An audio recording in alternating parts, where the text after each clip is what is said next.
సంక్రాంతి పండుగ వచ్చిందంటే పల్లెల్లో సందడి మాటల్లో చెప్పలేం. అయితే ఈ సంక్రాంతి సీజన్ స్టార్టింగ్లోనే ధనుర్మాసం స్టార్టింగ్లోనే హరిదాసులు ప్రతి గ్రామంలో పర్యటిస్తూ ఉంటారు.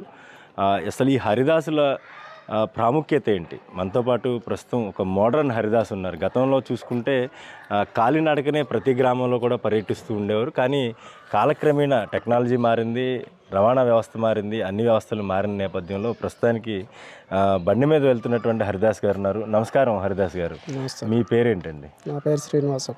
ఏ ఊరండి? మాది సత్తుపల్లి అండి, ఖమ్మం డిస్టిక్, ఖమ్మం తెలంగాణ. జిల్లా. ఖమ్మం జిల్లా నుంచి ఇక్కడికి వచ్చారా? ఇక్కడికి వచ్చాం. ఓకే. ఎవ్రీ ఇయర్ ఇటు ఎవరు వస్తుంటారా? ఇక్కడ వస్తాం. ఏంటండి అసలు హరిదాసు ప్రాముఖ్యతని ఈ రోజుల్లో చాలామంది తెలుసుకోలేని పరిస్థితి ఉంది. అసలు ఏం చెప్తారు? హరిదాసు ప్రాముఖ్యత ఏంటి? అసలు ఏం చెప్తారు మీరు? హరిదాస ప్రాముఖ్యత అంటే మాకు అంతగా తెలియదు. మా తాతల తండ్రుల కాడి నుండి, పూర్వీకుల కాడి నుంచి వచ్చిన మా వృత్తిపరంగా మా తాతగారు తిరిగారు, తర్వాత మా నాన్నగారు తిరిగారు, ఇప్పుడు మేము చేస్తున్నాం అన్నవసరణ. హరిదాస్ తిరిగితే గ్రామాలకి మంచిదని అలాగా అర్థమవుతుంది. మా వృత్తిపరంగా పోనీకోకుండా అలాగా ఇంతకుముందు నడిచి తిరిగేవాళ్ళం. కొంతమంది హెల్త్ ఇష్యూస్ వల్ల కొంచెం తిరగలేక గ్రామాలు పెరిగిపోయి బాగా పెద్దదైపోయి అన్ని ఊర్లు తిరగాలి. ఇప్పుడు మనూరు, పడగట్లపల్లి, ర్యాలీ, అలాగ 5 గ్రామాలు సాయంత్రం 5 అయిపోద్ది. ఇలా నడిచి తిరిగితే ఒక గ్రామం కూడా తిరగలేము. మన ఈ గోపాలపురం గ్రామం సగం కూడా అవ్వదు. అందుకనే ఇలాగా ఇంకా ఇబ్బందుల వల్ల బండి మీద ఇలా ప్లాన్ చేసి ఇలా తిరుగుతాం. ఓకే. అసలు ఏంటండి ఇప్పుడు మీరు పెట్టుకునేటువంటి ఈ అక్షయ పాత్రని సూర్య భగవానుడికి ప్రత్యేకంగా చెప్తూ ఉంటారు. అవునండి. దీంట్లో ఈ ఈ అక్షయ పాత్రలో మీరు సేకరించే బియ్యం కావచ్చు, గ్రామస్తులు ఇచ్చేటువంటి ఇతర వస్తువులు ఏవైనా కావచ్చు, ఇవ్వడం వల్ల ఎటువంటి వాళ్ళకి అవకాశం మంచి జరిగే అవకాశం ఉంటుంది అంటారు? అంటే దాని వివరం ఏంటంటే అండి, ఈ ధనుర్మాసంలో ప్రతి ఒక్కళ్ళు కూడా బియ్యం, పళ్ళు, డబ్బులు దానం చేయటం వల్ల వాళ్ళు చేసుకున్న పాప పుణ్యాలకి కొంచెం ప్రాయశ్చిత్తం ఉంటుందని చెప్పడం జరిగింది. అది మాకు అంత వివరం తెలియదు. మా తాతగారికి, పూర్వులకి బాగా తెలుసు వివరం. మాకేంటంటే కొంచెం ఈ మధ్యకాలంలో నేర్చుకొని కొత్తగా మేము చేస్తున్నాం. అది ఓకే. నెల రోజుల పాటు మీరు ధనుర్మాసం అంతా కూడా ఈ గ్రామాల్లో పర్యటిస్తూ ఉంటారు. ఎలాగ మీకు బియ్యం వస్తుంది, రకరకాల వస్తువులు, పళ్ళు ఇచ్చేవాళ్ళు ఉంటారు, డబ్బులు ఇచ్చేవాళ్ళు ఉంటారు, కాయగూరలు ఇచ్చేవాళ్ళు ఉంటారు.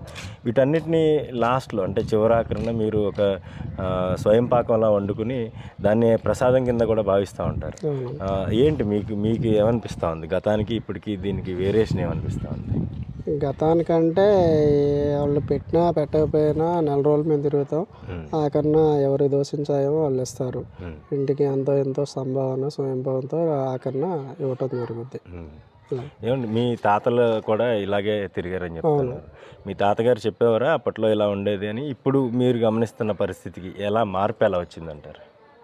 మార్పు అంటే ఇంకా మా తాతగారు నా చిన్నతనంలో చనిపోయారు, తెలియదు. మా నాన్నగారు కొంచెం చెప్పడం వల్ల ఇలాగ మా నాన్నగారు కూడా వెనకతలు తిరిగి ఇలాగా ఇంకా అలవాటు అయిందండి. మిగతా వాళ్ళు నెక్స్ట్ జనరేషన్ కూడా ఇంకా తిరగదు, మా తరంతో అయిపోద్ది. ఈ బండి మీద కూడా ఇంకా తర్వాత బండి మీద కూడా తిరిగే హరిదాసు కూడా కనపడ్డాయి. ఇంకా ఇప్పుడు తిరిగే హరిదాసుల వరకు ఇప్పటివరకు అయితే ఈ బండ్ల మీద అయినా ఇలా తిరుగుతున్నారు. ఇంకా తర్వాత నెక్స్ట్ జనరేషన్ చదువులని, జాబులని, ఎవరు పనులు వాళ్ళు అయిపోద్ది. ఈ తిరిగే ఇంట్రెస్ట్ కూడా లేదండి. ఇంకా అయితే ఖమ్మం జిల్లా నుంచి వచ్చానంటున్నారు మీరు ఇక్కడికి. ఇక్కడ మీరు ఎట్లా ఉండడానికి ఎట్లా ఏర్పాట్లు? బస్ ఇస్తారండి, రూమ్ ఇస్తారు. ఇక్కడ భోజనం అన్నీ మొత్తం ఏర్పాటు చేస్తారు. ఈ 4 రోజులు ఇక్కడ మనం తిరుక్కొని 4 రోజుల తర్వాత మళ్ళీ వెళ్తాం. అక్కడికి వెళ్ళిన తర్వాత భద్రాచలం యాత్రలు వెళ్ళటం జరుగుతుంది అక్కడ. ఓకే. అంటే ఈ సంక్రాంతి సీజన్లో మా ప్రాంతం అంటే మీది ఖమ్మం జిల్లా, ఇది తూర్పుగోదావరి జిల్లా, అక్కడికి ఇక్కడికి ఎట్లా ఉంటుంది వేరియేషన్? అంత దూరం నుంచి వచ్చారు కదా మీరు. అంటే ఫస్ట్ నుంచి ఎక్కడైతే తిరిగామో అక్కడ ఎవరు ఏ గ్రామాలు తిరిగే వాళ్ళు అక్కడే తిరుగుతారు. ఇప్పుడు నేను గోపాలపురం తిరుగుతున్నాను, ఇంకొక ఆయన కండవెల్లి, ఇలా చుట్టుపక్కల ఎవరు తిరిగే గ్రామాలు వాళ్ళే తిరుగుతారు. ఒకళ్ళు తిరిగే గ్రామాలు ఇంకోళ్ళు వెళ్ళరు.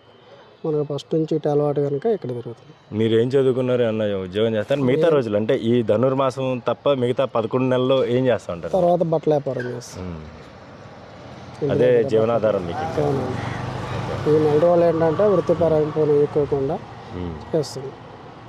అయితే తల మీద ఈ అక్షయ పాత్రను పెట్టుకుని ఒక వేషధారణ కూడా చాలా వెరైటీగా ఉంటుంది. పంచెకట్టు అదేవిధంగా మొత్తం ఈ కాలికి గజ్జెలు కట్టుకుని గ్రామంలో పర్యటిస్తూ ఉంటారు. ఈ సమయంలో కేవలం ఈ ధనుర్మాసం సంక్రాంతికి ముందు వచ్చేటువంటి మాసంలోనే ఇక్కడ ఈ గ్రామాల్లో పర్యటిస్తూ ఉంటారు. ఈ పర్యటనలో భాగంగా వారికి ప్రతి ఇంటి నుంచి కొంత బియ్యం, కాయగూరలు అదేవిధంగా పళ్ళు, పలహారం కూడా ఇస్తూ ఉంటారు. కొంతమంది డబ్బు కూడా ఇస్తూ ఉంటారు. ఇవన్నిటినీ సేకరించుకుని ధనుర్మాసం అయిపోయి సంక్రాంతి వస్తున్న తరుణంలో వీళ్ళు స్వగ్రామాలకు చేరుకుంటారు. ప్రస్తుతం మనతో ఉన్నటువంటి హరిదాస్ గారు ఖమ్మం జిల్లా నుంచి ఇక్కడికి వచ్చారు. వీళ్ళ తాతల తండ్రుల కాలం నుంచి కూడా ఈ ప్రాంతంలోనే పర్యటిస్తున్నారు. కాలక్రమేణా చూసుకుంటే గతంలో కాలినడకనే గ్రామాల్లో పర్యటించేవారు. తక్కువ పరిధిలో వీళ్ళు పర్యటించే పరిస్థితి ఉండేది. కానీ ఇప్పుడు గ్రామాల విస్తీర్ణం పెరిగింది. గ్రామాలు కూడా పట్టణాలకి తరహాలో పెద్ద పరిధి పెరుగుతూ వస్తున్న పరిస్థితి అయితే ఉంది. ఒక్కొక్క గ్రామంలో 2 రోజులు 3 రోజులు తిరిగినా కానీ ఇక్కడ సమయం సరిపోదని చెప్తా ఉన్నారు. ఈ నేపథ్యంలో మొత్తం ప్రస్తుతం చూసుకుంటే కోనసీమ ముఖ ద్వారమైనటువంటి రావులపాలెం మండలంలో ఉన్నటువంటి గ్రామాల్లో ఖమ్మం జిల్లా నుంచి వచ్చినటువంటి అనేక మంది హరిదాసులు గ్రామాల్లో వారీగా కూడా పర్యటిస్తూ ఉన్నారని చెప్తా ఉన్నారు. ఏదేమైనప్పటికీ వచ్చే తరం, తన తర్వాత తరం కూడా ఈ హరిదాసు ఈ ప్రక్రియ ఏదైతే చేస్తూ ఉంటారో ఈ ప్రక్రియలో తాము పాల్గొనే అవకాశం లేదు. ఇక తమ తరంతో ఇది ఆగిపోతుందని కూడా ఆయన ఆవేదన వ్యక్తం చేస్తూ ఉన్నారు. అయితే సంస్కృతి సాంప్రదాయాల్లో భాగంగా హరిదాసు ఎప్పుడైతే గ్రామాల్లో పర్యటిస్తూ ఉంటారో, గ్రామాల్లో ప్రవేశిస్తుంటారో అప్పుడే సంక్రాంతి పండుగ వాతావరణం గ్రామాల్లోకి వస్తూ ఉంటుంది. అయితే రానున్న రోజుల్లో ఏదైతే ఈ టెక్నాలజీ పెరుగుతూ ఉంది, మొత్తం ట్రెండింగ్ కూడా మారుతూ ఉన్న నేపథ్యంలో హరిదాసులను ఇకపై చూస్తామా లేదా అనేది కూడా ప్రతి ఒక్కరు ఆలోచించాల్సిన అవసరం ఉంది. కొత్తపేట నుంచి నేను శ్రీధర్, ఐ డ్రీమ్ న్యూస్.